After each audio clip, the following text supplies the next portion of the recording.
Hi friends, ఈరోజు వార్తల్లో నిలిచిన కరెంట్ అఫైర్స్లోని మొదటి అంశం, కేంద్ర ప్రభుత్వము మూడవసారి కొలువుదీరిన మోదీ ప్రభుత్వము పూర్తిస్థాయి బడ్జెట్ను ప్రవేశపెట్టేందుకు కసరత్తులు చేస్తుంది. దానికి ముందుగా కేంద్రంలో ఆర్థిక సర్వే అంటే గత ఆర్థిక సంవత్సరము 2023-24 ఆర్థిక సంవత్సరంలో కేంద్ర ప్రభుత్వము గత సంవత్సరం ప్రవేశపెట్టిన బడ్జెట్ ఏ విధంగా ఏ రంగాల్లో ఖర్చు పెట్టింది అనే అంశాలను తీసుకొచ్చేదే ఆర్థిక సర్వే. ఆర్థిక సర్వే అనేది గడిచిన సంవత్సరానికి ఇచ్చే రిపోర్ట్ లాంటిది. బడ్జెట్ అనేది రాబో సంవత్సరానికి సంబంధించిన ఎక్స్పెండిచర్స్ అనేవి ఏ విధంగా ఉంటాయి అనేది మనకి బడ్జెట్లో చూపిస్తారు. దానిలో భాగంగా గడిచిన ఆర్థిక సంవత్సరంలో ఏ విధంగా ఉన్నది అనేది ఆర్థిక సర్వే విడుదల చేశారు. ఈ ఆర్థిక సంవత్సరంలో వృద్ధి రేటు 6.5 నుంచి 7% ఉండవచ్చని, సవాళ్లు ఉన్నా కానీ మెరుగైన పనితీరును కనబర్చి ఏటా 78.5 లక్షల ఉద్యోగాలను సృష్టించాలని, వ్యవసాయ రంగంలో తక్షణ సంస్కరణలు అవసరమని, చైనా నుంచి మరిన్ని పెట్టుబడులు రావాలని ప్రస్తావించిన ఆర్థిక సర్వే. అయితే కేంద్రంలో మూడోసారి కొలువుదీరిన తర్వాత పూర్తిస్థాయి బడ్జెట్ను ప్రవేశపెట్టడానికి కీలకమైన ఆర్థిక సర్వేను నరేంద్ర మోడీ ప్రభుత్వము సోమవారం పార్లమెంటు ముందుంచింది. అయితే ఈ ప్రస్తుత ఆర్థిక సంవత్సరము వృద్ధి రేటు 6.5 నుంచి 7% మధ్య ఉండొచ్చని ఎస్టిమేట్ అంచనా వేశారు. అయితే దీనిలో భాగంగానే విదేశీ ప్రత్యక్ష పెట్టుబడులు ఫారెన్ డైరెక్ట్ ఇన్వెస్ట్మెంట్ వచ్చేలా చూడాలని సూచించింది. 2030 వరకు వ్యవసాయేతర రంగాలలో ఏటా 78.5 లక్షల ఉద్యోగాలు సృష్టించాలని అవసరం ఉందని తెలిపింది. ఆచితూచి అంచనా వేశారు. ఆర్థిక సర్వే ఆచితూచి వ్యవహరించింది. ఇది 6.5 నుంచి 7% వరకు మధ్య ఉండొచ్చని పేర్కొంది. 2023-24లో సాధించిన 8.2% వృద్ధి రేటు కన్నా ఇది తక్కువే అని తెలుస్తుంది. పెరుగుతున్న ఆరోగ్య సమస్యలు, భారతీయుల మానసిక ఆరోగ్య సమస్యలు అనేవి పెరుగుతున్నాయి. ఇక వ్యవసాయాన్ని కూడా సంస్కరించాలని తెలిపారు. తెలంగాణలో ఆరోగ్యశ్రీ ప్యాకేజీల ధరలను పెంచారు. 1375 చికిత్సలకు వర్తింపు చేశారు. కొత్తగా మరో 163 వ్యాధులకు ఈ పథకాన్ని విస్తరించాలని, సామాన్యులకు మెరుగైన సేవలు అందించేందుకు మంత్రి దామోదర రాజనరసింహ ముఖ్యమంత్రికి తెలిపారు. కొత్తగా 163 చికిత్సలను ఆరోగ్యశ్రీలో చేర్చినట్టు వైద్య ఆరోగ్య శాఖ కార్యదర్శి క్రిస్టినాజెడ్ చెంగ్తో ఉత్తర్వుల్లో పేర్కొన్నారు.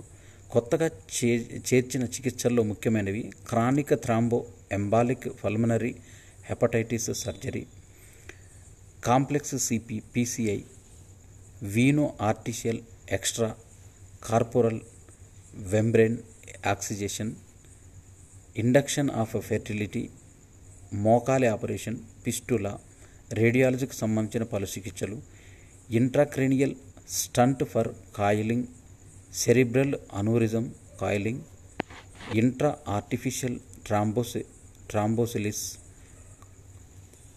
థైరాయిడ్ క్యాన్సర్కు సంబంధించిన 7 చికిత్సలు, ఏసీఎఫ్ కార్పెంటింగ్ న్యూరాలజీ సహా మరో 3 చికిత్సలు, వేగల్ నెర్వ్ స్టిమ్యులేషన్ చికిత్స వ్యయం 13 లక్షల రూపాయలు, డీప్ బ్రెయిన్ స్టిమ్యులేషన్ రీఛార్జబుల్ బ్యాటరీకి చికిత్స వ్యయంగా 12.5 లక్షలు, deep brain stimulation permanent battery చికిత్సకు వ్యయం 8 లక్షలు, డబుల్ లెవెల్ స్పైనల్ ఫిక్సేషన్కు 6 లక్షలు అనేవి ఈ కొత్తగా చేర్చిన వాటిలో ఇవి ముఖ్యమైనవి.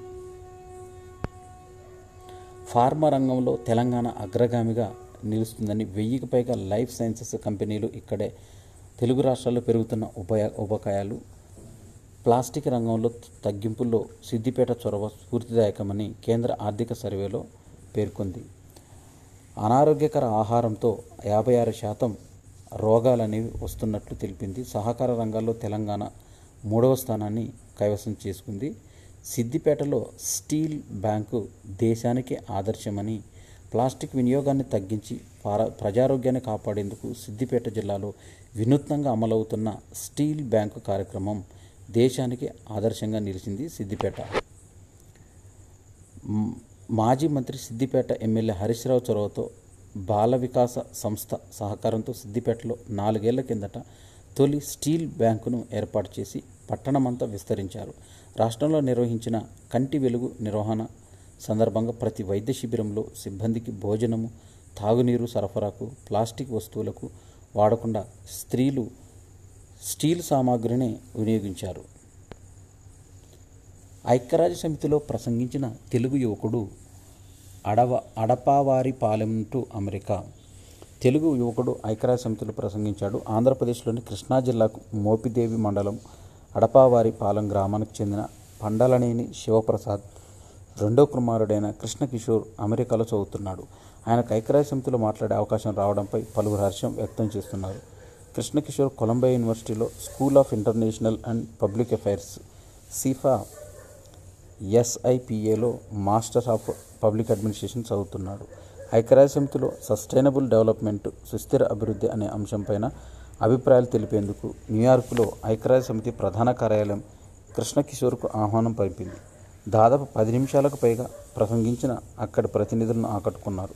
Krishna Kishore Sipah student association academic చైర్మన్గా, సౌత్ అసోసియేషన్ జనరల్ సెక్రటరీగా ఉన్నారు. వృద్ధి పదంలో క్యాపిటల్ మార్కెట్లు కీలకంగా ఉన్నాయి. దేశ ఆర్థిక వ్యవస్థ వృద్ధి గాథలో క్యాపిటల్ మార్కెట్లు పాత్ర కీలకంగా మారింది. ఆర్థిక సర్వే తెలిపింది. కంపెనీలు మూలధనాన్ని సమీకరించేందుకు, మదుపర్లు ఆకర్షణీయ ప్రతిఫలం కోసం పెట్టుబడులు పెట్టేందుకు క్యాపిటల్ మార్కెట్లపైన ఆధారపడటం పెరిగింది. 2023-24లో అత్యుత్తమ పనితీరు కనబరిచిన వర్ధమాన మార్కెట్లో ఒకటిగా మార్కెట్లు నిలిచాయి. ఏటా 78.5 లక్షల ఉద్యోగాలు సృష్టించాలని, 2030 వరకు దేశానికి అవసరమని, వ్యవసాయేతర రంగాలపైన అంచనా వేయాలని ఆర్థిక సర్వేలో నిర్మలా సీతారామన్ పేర్కొన్నది. చిన్న మదుపర్ల రాక నుంచే F&O ప్రమాదకరమని, గత 10 ఏళ్లలో బడ్జెట్ రోజున నిఫ్టీ అనేది 2014లో 0.5, 2014లో -0.3, 2015లో 0.5, 2016లో నెగిటివ్ గ్రోత్ రేటు -0.2, 2017లో 1.8, 2018లో -0.2, 2019లో 0.6, 2019లో -1, 2020లో -2.4, 2021లో 5, 2022లో 1.5, 2023లో 0.3గా ఈ విధంగా సెన్సెక్స్ అనేది చూపించింది. నిరంకుశ పాలనపైన పోరాడిన దీశాలి దాశరథి అంటూ జూకంటి జగన్నాథానికి డాక్టర్ దాశరథి కృష్ణమాచార్య పురస్కారాన్ని ప్రదానం చేసింది తెలంగాణ గవర్నమెంటు. మహబూబాబాద్ జిల్లాకు దాశరథి కృష్ణమాచార్యుల పేరు పెట్టేందుకు కృషి చేయాలని రాష్ట్ర సాంస్కృతిక శాఖ మంత్రి జూపల్లి కృష్ణారావు తెలిపారు. ఇక ప్రభుత్వ ఉద్యోగులు RSS కార్యక్రమాల్లో పాల్గొనవచ్చని 58 ఏళ్లుగా ఉన్న నిషేధాన్ని ఎత్తివేసింది ప్రభుత్వము. కాంగ్రెస్ ప్రభుత్వం 1966లో ప్రభుత్వ ఉద్యోగులు RSS కార్యక్రమాల్లో పాల్గొనకుండా నిషేధం విధించింది. అయితే కేంద్ర మంత్రి పీయూష్ గోయల్ పేర్కొన్నారు. అయితే RSS ఎలాంటి జాతీయవాద సంస్థలపైన కాంగ్రెస్ మొదటి నుంచి వ్యతిరేక భావంతో ఉందని, దేశంలో అలాంటి ఆలోచనలు తావులేదని వ్యాఖ్యానించారు. యజమాని పేరు చెప్పనవసరం లేదని, శాకాహారమో మాంసాహారం ప్రదర్శిస్తే చాలని కావడి యాత్ర వివాదంపైన సుప్రీంకోర్టు ఆదేశాలను జారీ చేసింది. అయితే గంగానది జలాలపైన కావడిపై తీసుకురావాల్సిన శివలింగాలను అభిషేకం చేసేందుకు భక్తులు వెళ్లే మార్గాల్లో ఉన్న హోటళ్లపైన వాటి యజమానుల పేర్లు ప్రదర్శించాలని ఉత్తరప్రదేశ్, ఉత్తరాఖండ్ రాష్ట్రాల్లో స్థానిక అధికారులను ఆదేశాలు ఇచ్చారు. INS బ్రహ్మపుత్రలో అగ్ని ప్రమాదం. పక్కకు ఒరిగిపోయిన నౌక, జూనియర్ సెయిలర్లు గల్లంతయ్యారు. 2000 ఏప్రిల్లో దీన్ని సముద్ర జలాల్లోకి ప్రవేశపెట్టారు స్వదేశీ పరిజ్ఞానంతో తయారు చేసి. అమెరికా అధ్యక్ష రేసులో ఉన్న డెమోక్రాట్లలో మద్దతుకు అమెరికా అధ్యక్ష బరిలో జో బైడెన్ పోటీ నుంచి తప్పుకుంటున్న తరుణంలో కమలా హ్యారిస్ పోటీపడి గెలవాలని ట్రంప్ను ఓడిస్తానని ఉపాధ్యక్షురాలుగా కమలా హారిస్ పేర్కొన్నారు. అధ్యక్ష అభ్యర్థిత్వానికి తన పేరును అధ్యక్షుడు బైడెన్ నామినేట్ చేయడం గౌరవంగా భావిస్తున్నానని తెలిపింది ఆమె. అపరిచితుల మనోభావాలను ఇట్లే వాసన పసిగట్టేస్తాయని బ్రిటిష్ పరిశోధకులు కుక్కల గురించి పరిశోధనలు చేశారు. అయితే బ్రిస్టల్ విశ్వవిద్యాలయ సీనియర్ అధ్యాపకులు నికోలా రూని వివరించారు. మానసిక ఒత్తిడి వెలువరించే వాసన గాలి ద్వారా ప్రసారమవుతుందని, ప్రశాంతంగా ఉన్న వ్యక్తుల నుంచి అలాంటివేవి వెలువడవని ఈ శునకాల ప్రయోగం ద్వారా తెలిపారు. శిశువుల్లో మూర్ఛ వ్యాధికి న్యూరాన్ కణాలకు సోడియం నిరాటంకంగా ప్రవహించేటట్లు చేసి శిశువుల్లో మూర్ఛ వ్యాధిని కలిగిస్తుందని ఆస్ట్రేలియా శాస్త్రవేత్తలు కనుగొన్నారు. Zika virus. ఈ జికా వైరస్ అనేది తిరిగి మళ్ళీ దోమల రూపంలో ఇది వ్యాప్తికి కానుంది. ఇప్పుడు డెంగీ, చికున్గున్యా మాదిరిగానే ఈ జికా వైరస్ కూడా ఈడిస్ అనే జాతి దోమల ద్వారా వ్యాపిస్తుంది. ప్రతి ఏటా రొమ్ము క్యాన్సర్ పైన చాలామంది మహిళల్లో చాలా ఇబ్బందులు ఎదుర్కొంటున్నారు. పట్టణాలు పల్లెలనే తేడా లేకుండా పట్టణాల్లో ప్రతి 22 మందిలో ఒకరిలో, గ్రామీణ ప్రాంతాల్లో ప్రతి 64 మందిలో ఒకరిలో ఈ రొమ్ము క్యాన్సర్ అనేది నిర్ధారణ అవుతుంది. పెద్ద వయసు, చిన్న వయసు అనే భేదం లేదు. ఇప్పుడు ఇది చిన్న వయసులోనూ ఎక్కువగానే బయటపడుతుందని నిపుణులు తెలిపారు.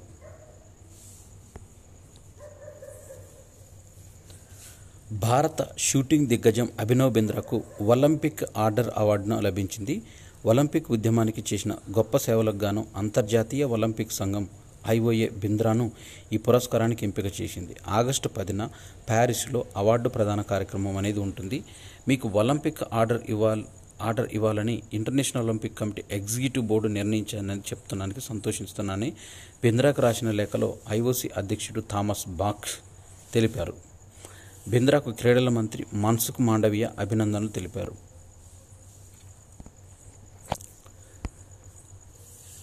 రోహిత్, కోహ్లీలపైన గంభీర్ వాళ్ళిద్దరూ 2027 ప్రపంచ కప్ వరకు ఆడాలని బ్యాటర్లు రోహిత్ శర్మ, విరాట్ కోహ్లీ టీమిండియాకు ఆడబోయే వన్డేలు, టెస్టుల్లో తొలి చాలా ర్యాంకులు అందుబాటులోకి ఉంటాయని భావిస్తున్నారు. కొత్త చీఫ్ కోచ్గా గౌతమ్ గంభీర్ చెప్పారు. 2027 వన్డే ప్రపంచ కప్లో ఆడేందుకు వాళ్ళు ఫిట్గా ఉంటారని ఆశిస్తున్నామని ఈ సందర్భంగా తెలిపాడు. ఒలింపిక్స్ తర్వాత శ్రీజేట్ తన గేమ్కి టాటా చెప్పబోతున్నారు. 18 ఏళ్లుగా అంతర్జాతీయ హాకీలో కొనసాగుతున్నారు. అతను భారత జట్టులోకి వచ్చాక తనే రెగ్యులర్ గోల్ కీపర్గా కేరళకు చెందిన శ్రీజేష్ 328 అంతర్జాతీయ మ్యాచ్లు ఆడాడు. శ్రీజేష్ హాకీ క్రీడకు చెందిన వ్యక్తి. ఇతని స్వరాష్ట్రం కేరళ రాష్ట్రం. ఇవి జూలై 23, 2024కు సంబంధించిన కరెంట్ అఫైర్సు. ఈ పేపర్ క్లిప్పింగ్స్ అన్నీ కూడా నా వాట్సాప్ ఛానల్లోని కమ్యూనిటీలో వీటిని విత్ వీడియో లింక్తోని పోస్ట్ చేస్తున్నాను. ఇంకా ఎవరైనా చూడని వాళ్ళు ఉంటే కమ్యూనిటీలకు వెళ్ళి చూడండి. ఈ క్లిప్పింగ్స్ అన్నీ కూడా చదవడానికి చాలా వీలుగా ఉంటాయి. ఈ వీడియో నచ్చినట్టయితే లైక్ చేయండి, షేర్ చేయండి, కామెంట్ చేయండి. నా ఛానల్ సబ్స్క్రైబ్ చేసుకోవడం ద్వారా నేను చేసే వీడియోస్ అన్నీ మీకు నోటిఫికేషన్ రూపంలో వెలువడతాయి. Thanks for watching.